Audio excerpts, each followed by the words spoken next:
星期二7月5日是新疆7·5事件2周年，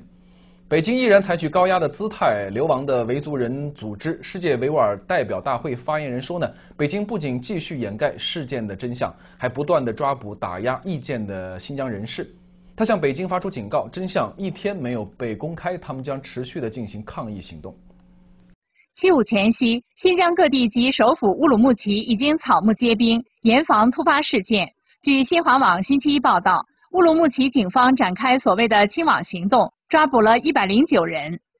但7月5号当天，中共媒体没有提到7·5事件2周年的消息。中共喉舌新华社只是报道说，新疆正在成为中国向世界开放的桥头堡。报道强调，目前新疆已经与160多个国家和地区建立了经贸合作关系。媒体还大幅报道，7月4日晚上近10点，自治区党委书记张春贤来到乌鲁木齐大湾夜市渔民同乐吃烤肉。自由世界维吾尔人大会表示，上周五，当局驱散维吾尔族人在清真寺外聚集时，抓捕了4名维族人，至今下落不明。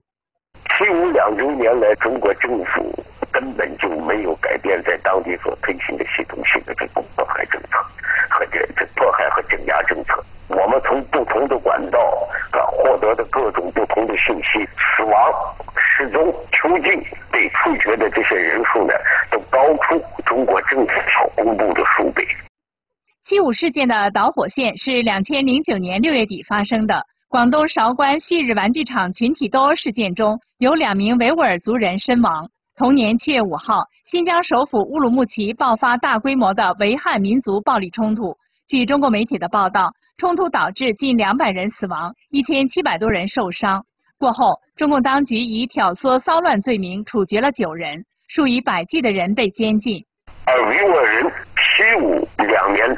至今为止，维吾尔根本就没有任何权利获得非中国官方所控制的任何其他的信息，同时彻底的剥夺了维吾尔人表达不同观点的权利。任何一个维吾尔人随时随刻，在不经任何司法程序的前提下，都会遭到中国的安全人员任意的扣押、任意的盘查。中国问题专家孙延军教授分析，世维组织一定会受到国际社会的支持，但是中共也会采用分化、收买国际组织来缓解国际舆论的压力。主要是用出卖经济利益换取政治利益的方法，以获得相关国家、相关政府相关人物的支持。在国内，中共他已经做了充分准备，我认为他已经采用了军事力量，严密进行了布防，他肯定采取了武警，但他实际上也会把相关的部队调动到位，然后让部队采取警戒状态。迪里夏提指出，当地的局势目前的状况是一触即发。他认为，北京对所有的问题负有直接责任。迪里夏提发起全球呼吁，他希望所有热爱民主、尊重法治的国家和人民一起向中共施压，迫使中共当局无条件地接受欧盟或联合国派出独立调查组对7·5事件进行调查。新唐人记者周玉林、李静、肖宇采访报道。